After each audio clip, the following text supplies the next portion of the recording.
I thought hiring a cleaner would make my life easier. I never imagined it would almost cost me my life. When she left, everything looked perfect. The floors sparkled, the dishes were stacked neatly, and my apartment smelled like fresh linen. But when I walked into my bedroom, there was a small piece of paper taped to my mirror. It said, "Don't sleep in that room tonight." At first, I thought it was some kind of joke. Maybe she meant the cleaning chemicals needed time to dry, or maybe she left the note for the wrong client. But when I reached for it, I noticed something strange. There was another line faintly written underneath, like she'd tried to erase it. It said, "He watches from the dark." My stomach twisted. I looked around the room. Everything was quiet, too quiet. I told myself it was nothing, just a weird note from an overworked cleaning lady. But that night, when I tried to sleep, I heard a knock. It came from inside my closet. Stay till the end, because what I found inside that wall still keeps me awake at night. And before we start, make sure to subscribe and comment where you're watching from. You won't want to miss stories like this one. My name is Maya Brooks. I'm 28, and I live alone in a small downtown apartment I rented a few months ago after my breakup. I wanted a fresh start, somewhere quiet where I could focus on work and finally feel like I was moving forward again. I'm a freelance graphic designer, so most of my days are spent at home. My apartment isn't fancy, but it's mine. A cozy one-bedroom with tall windows, creaky wood floors, and a full-length mirror that came with the place. The mirror always caught my attention. It was tall, framed in dark wood, and a little old-fashioned, but I liked it. The landlord, Mrs. Halpern, told me it was original to the building and part of the apartment's charm. I didn't think much of it at first. At the beginning, everything felt normal. I liked the independence, the quiet evenings, and the little routines I built for myself. But after a few weeks, small things started to feel off. I'd wake up and find my phone in a different place than I left it. My toothbrush would be slightly wet, even though I hadn't used it yet. I told myself I was just tired, distracted, overworked. Then the noises started. At night, when everything else was silent, I'd hear faint tapping, sometimes from the walls, sometimes the ceiling. Once, I thought I heard soft footsteps in the hallway, but when I opened the door, it was empty. I kept telling myself it was an old building. Old buildings make noises. Still, the mess and clutter started piling up as work got busier, so I decided to hire someone to deep clean my apartment. That's how I met Elena Ruiz. She was in her mid-40s, with calm eyes and a gentle way of speaking. When she arrived that morning, she smiled politely and said, "Don't worry, I'll make your home shine." She worked quietly, humming to herself while I answered emails from the kitchen. Everything seemed fine until she went into my bedroom. I heard her stop humming. I glanced over and saw her standing still, just staring at the mirror. "Is everything okay?" I asked. She turned toward me, her face pale. "This mirror, it's old, yes?" I nodded. "The landlord said it's original to the apartment." Elena hesitated. "Old things can hold energy, sometimes not good energy." I smiled awkwardly, unsure how to respond. "I think it just needs a good wipe down." She didn't laugh. She stared at her reflection for another few seconds, then quietly said, "Don't sleep in that room tonight," before getting back to work. I brushed it off. She was probably superstitious. When she finished cleaning, I paid her, thanked her, and she left. That's when I found the note on the mirror. The same message she'd whispered earlier, only now written down. Something about the handwriting bothered me. The first line, "Don't sleep in that room tonight," was shaky, rushed. But the second faint line underneath, "He watches from the dark," was written deeper, like she had pressed hard into the paper. I tried calling her, but her number went straight to voicemail. The cleaning service's website didn't even list her anymore. I told myself I was overreacting. I ordered takeout, turned on a movie, and told myself I wasn't going to let a creepy note ruin my peace. But when I walked past the mirror before bed, I could have sworn something flickered in the reflection. Not a shadow, more like movement.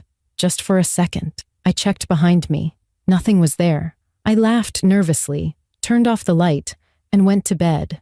I didn't know it then, but that night was going to change everything. That night, I couldn't fall asleep. Every sound in the apartment felt louder. the hum of the refrigerator, the faint ticking of the clock, even the wind brushing against the window. I tried to convince myself it was nothing, that I was just tired and letting my imagination run wild. But no matter how hard I tried to relax, I couldn't shake the feeling that someone, or something, was watching me. It was just after midnight when I heard it. A soft, slow knock. I froze. It wasn't coming from the front door or the hallway. It came from the closet. 3 distinct knocks, evenly spaced. My eyes darted to the mirror across the room, and for a split second, I thought I saw movement behind me in its reflection. I sat up in bed, heart pounding so loud I could feel it in my throat. "Hello!" My voice was barely a whisper. No answer. I turned on the lamp, bathing the room in a warm yellow glow. The closet door was closed, but the faintest sound of breathing seemed to come from behind it. I told myself it was just the old apartment creaking or air moving through the vents, but deep down, I didn't believe it. I slid out of bed and grabbed my phone, using its flashlight to shine toward the closet. The light hit the door, bouncing off the brass handle. I stood still, holding my breath. Everything was quiet again. I felt ridiculous, standing there in my pajamas, scared of my own closet. I forced myself to walk over and open it. The hinges groaned. Inside, everything looked normal. Clothes hanging neatly, boxes stacked on the top shelf, a few shoes on the floor. But the air inside was colder, noticeably colder. I waved my flashlight around and froze when I noticed something odd. At the back of the closet, just above the baseboard, was a small hole in the wall. It looked like an old vent opening, big enough for a hand to fit through. I leaned closer and felt a faint draft coming from it. I reached out, and before I could touch it, I heard it again. A whisper, low and barely audible. "Maya!" I stumbled backward, dropping my phone. The flashlight spun across the floor, flashing wildly as I backed into the bed. I picked it up, hands shaking, and shone it toward the hole again. Nothing, just darkness. But that whisper, it was my name. I knew what I heard. I slammed the closet door shut and grabbed my blanket, running into the living room. My hands were trembling as I dialed Elena's number again. Still no answer. I searched her name on social media, hoping to find something, anything, but there were no results. It was as if she didn't exist. I decided I wasn't going back into that bedroom. I curled up on the couch and left all the lights on. Every time the building creaked, I jumped. At some point, exhaustion won, and I must have dozed off. When I woke up, it was 3:17 a.m. My phone buzzed with a notification, a message from an unknown number. My chest tightened as I opened it. It was a photo, blurry and dark, but familiar. It was a picture of me, sleeping on my couch. I dropped the phone, gasping. My apartment was locked.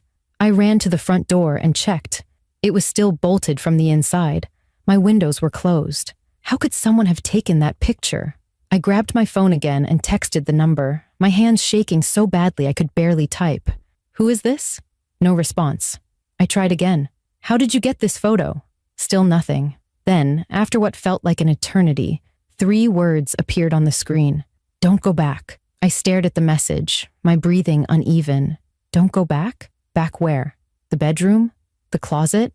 My phone buzzed again. This time it was another photo. It was the mirror. Only this time, there was something visible in the reflection. A shape. A man's face.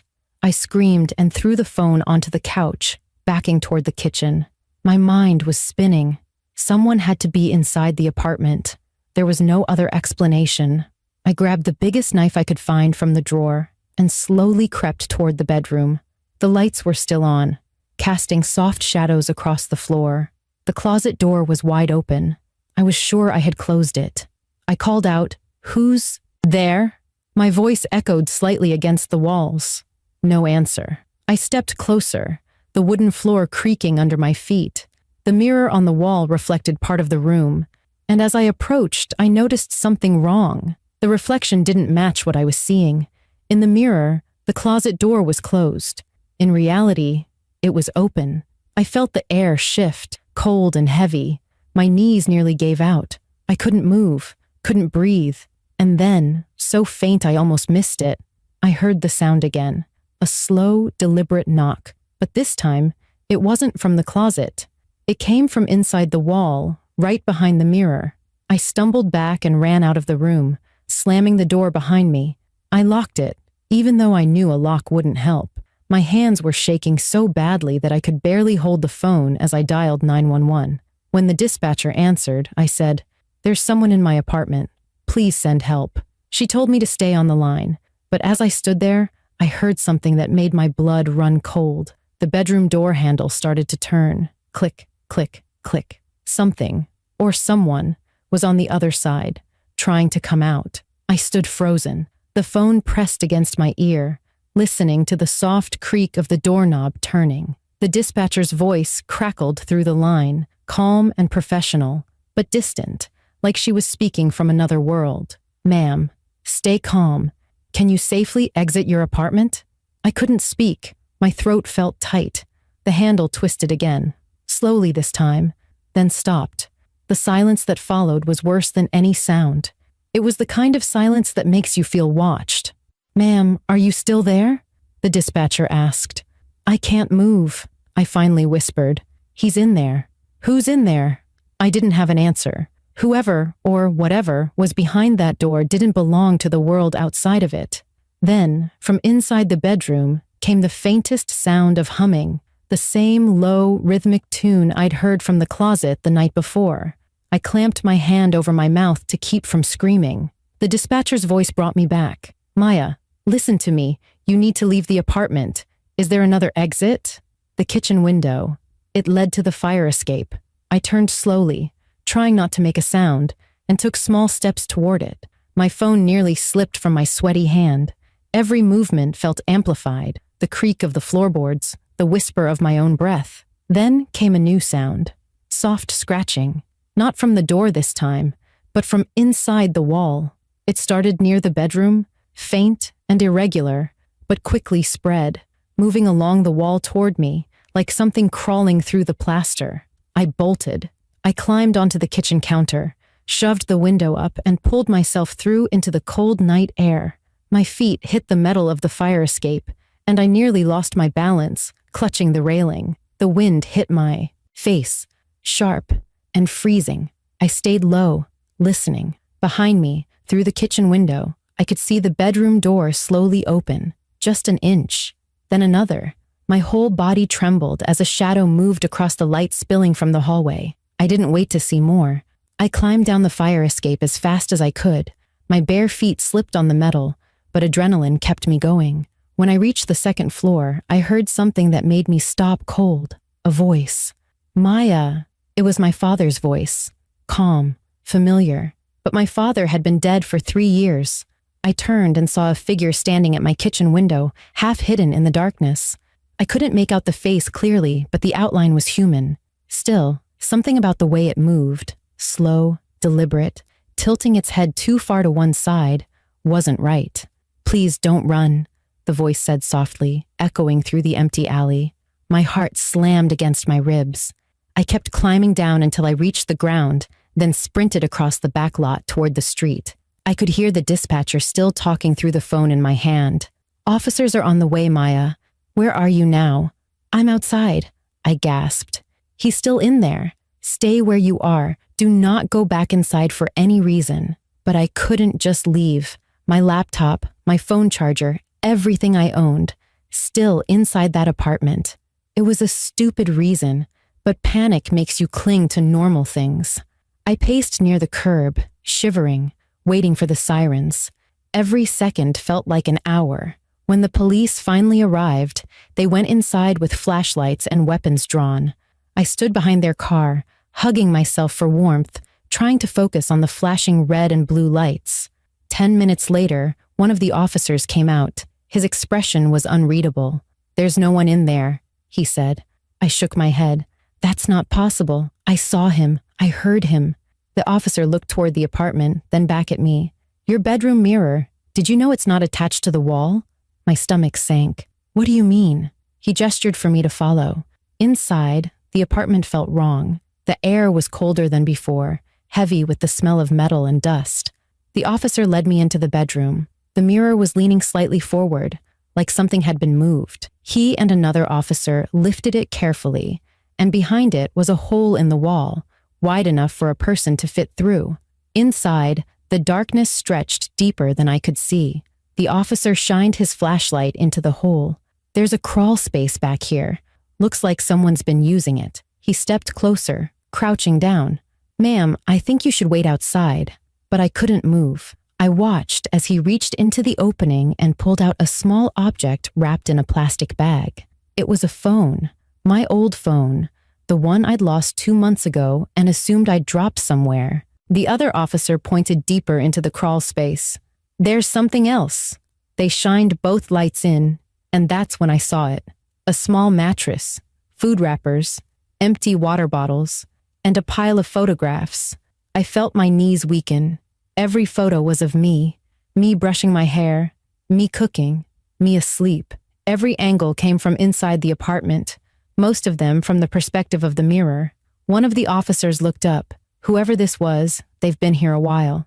I couldn't breathe. My hands started to shake uncontrollably. Where is he now? I whispered. The officer didn't answer right away.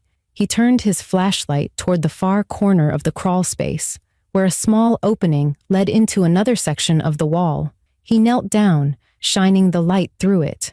The space was empty, but fresh footprints marked the dust. They led to the vent on the opposite side, the vent that opened into my closet.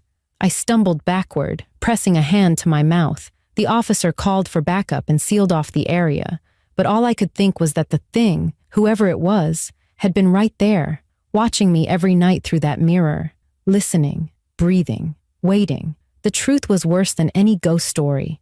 There wasn't something supernatural in my walls. There had been a man, real, living, and hidden, who had found a way to crawl through the spaces between apartments. And I had been sleeping less than a few feet from him.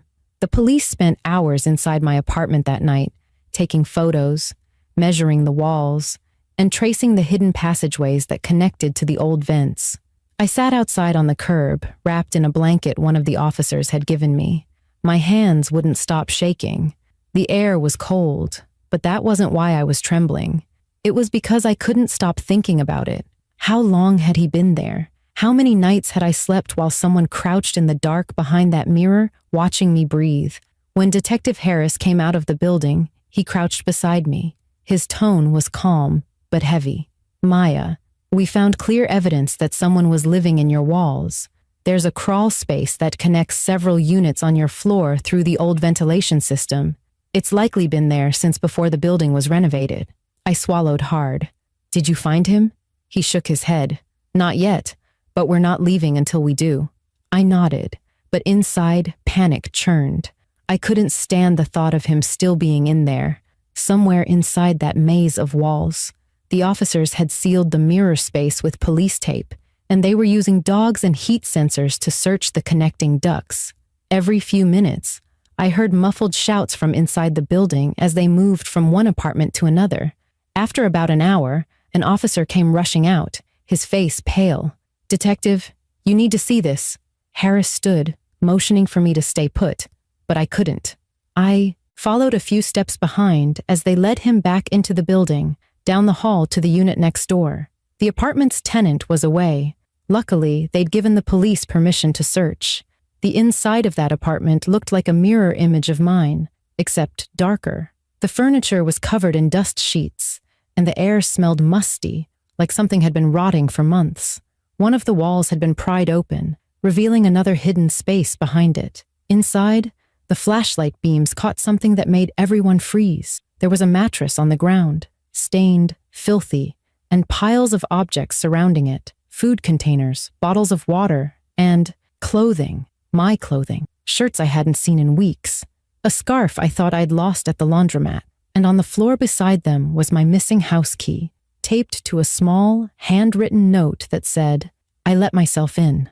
I felt my stomach twist as bile rose in my throat. Detective Harris handed me a pair of gloves. "You might not want to touch anything, but look at this." He pointed his flashlight toward the far corner. There was a small makeshift shelf built from wooden planks. On it sat a stack of notebooks, neatly arranged. I recognized the handwriting immediately. It was the same shaky, uneven style as the note on my mirror, Inside the first notebook were pages of writing, repetitive, obsessive notes written over and over. She's finally alone. She's mine now. She looks sad when she eats dinner. She hums before she sleeps. My vision blurred. I could barely stand. Oh my God. Harris nodded grimly. We're running fingerprints. But from the records and layout, we already have a strong lead. There was a man who used to live in this building about 10 years ago. He worked as a maintenance worker, had access to the walls, vents, everything. He was evicted after being accused of breaking into tenants' apartments and taking photos of women while they slept. Before his court date, he disappeared. My entire body went numb. You think it's the same man? He met my eyes. I don't think, Maya. I know. They found one final piece of evidence, something that turned my fear into full-blown horror. In one of the notebooks was a photo that didn't belong to me. It was a picture of Elena, the cleaner. She was standing in my bedroom, the same day she'd come to clean. Her eyes were wide, terrified, looking straight at the camera. The date stamp on the bottom corner was from 2 days ago. I covered my mouth, trying to steady my breathing. He took that picture while she was in the apartment. Harris nodded. We think she might have seen him. That's probably why she left that note for you. She must have realized he was in the walls and ran before he could stop her. I felt dizzy. The world tilted. Is she alive? We don't know yet. We're searching all nearby properties and abandoned spaces connected to this building. As the officers continued their search, I stood in that room staring at the space behind the wall. The air inside it felt cold, unnatural, like it had absorbed every whisper, every breath he'd ever taken while hiding there. Then, suddenly, one of the dogs started barking violently. The sound came from the far end of the corridor, near the stairwell that led to the basement. Within seconds, officers were rushing down. Harris turned to me. Stay here. But I didn't listen. I followed, my fear forcing me to see this through. The basement was damp, dark, the kind of place light couldn't reach. The barking grew louder until it stopped abruptly. Then I heard shouting, "Hands where we can see them!" I turned the corner just as the officers surrounded a man crouched in the corner behind the water heater. His clothes were torn, his hair matted, and his eyes were wide and completely empty. He didn't speak, didn't move. He just stared straight at me. Maya, Harris said, pulling me back, but I couldn't look away. That face, I'd seen it before. Not in person, but in the mirror. That faint reflection I thought was a trick of light. It had been him. They cuffed him and led him past me. He didn't resist. But as he passed, he whispered something so quietly, I almost thought I imagined it. You shouldn't have looked in the mirror. Every muscle in my body went rigid. My heart felt like it stopped for a moment. Later, as they loaded him into the car, Harris told me he had been living in the walls for at least 8 months. He had built passageways through vents and hollow spaces, sneaking into different apartments, stealing food and watching people through small openings he'd carved. My mirror had been his favorite because it faced my bed. The police confirmed that Elena had been found. Her car was discovered on the outskirts of town, but she was still missing.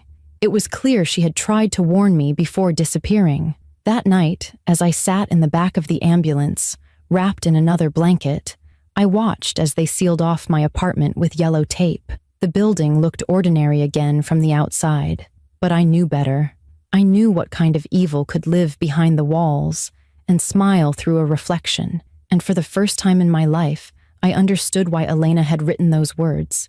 Don't sleep in that room tonight. She had saved my life. The next morning felt unreal, like I was walking through someone else's nightmare. My apartment, my safe place, was sealed off with police tape, the walls stripped open, the furniture overturned. The air smelled of dust and chemicals. Officers moved quietly through the hallway, carrying evidence bags and cameras. Every step I took echoed against the hollow floors that used to hold laughter, quiet mornings, and music. It was strange to realize that the same walls I decorated with photos and artwork had also been hiding someone watching me from the other side. Detective Harris asked me to come back one last time to identify a few of the recovered items. I stood by the doorway, clutching my jacket, trying to breathe steadily as he walked me through the scene. He used the crawl space between apartments as a tunnel system, he explained. We found small holes drilled behind mirrors, paintings, and vents in at least 3 units. His voice was steady, almost too calm, as if he was reciting a report instead of describing a living horror. He paused and turned toward me. You're lucky, Maya. Elena's note might have saved your life. The name hit me like a punch.